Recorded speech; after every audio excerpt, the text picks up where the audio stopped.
What if the single biggest upgrade to Pakistan's digital economy was stuck?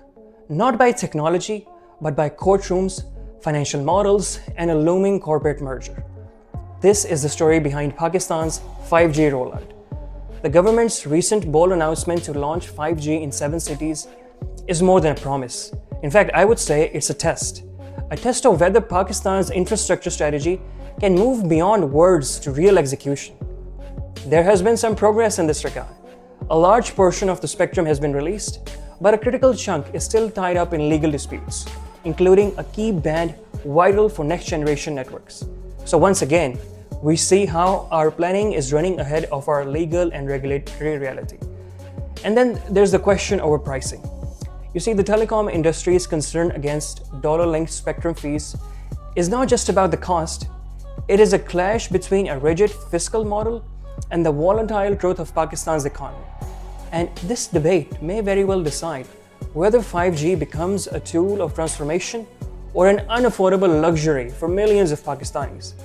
I mean, most of you watching this video understand just how expensive data packages have gotten over the years. Meanwhile, the pending Ufone-Telenor merger quietly looms, and it poses a hard question.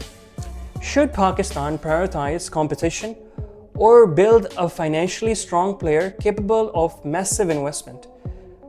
The regulator's verdict on this matter will reshape the telecom landscape for the coming years. For now, though, at least technological readiness is not in doubt. Trials have proven that Pakistan's engineers can indeed deliver on 5G. But the real determining factor in this case is actually commercial. Will telcos see a business case strong enough to justify nationwide rollout? Considering the recent slowdown across the country, frankly, it's a hard sell. We barely get 4G nowadays. And there's the whole issue with PTCL that most of you would face on a day-to-day basis. Well, the controversy over submarine cables also reminds us that 5G is not just about radio waves, because network speed actually depends on a resilient optical backbone. Without it, even perfect signals could lead to dead end. So, well, I would say 3 futures lie ahead. A launch next year if hurdles clear, or an accelerated rollout by the end of this year, which of course the government is saying that they're going to go ahead with that.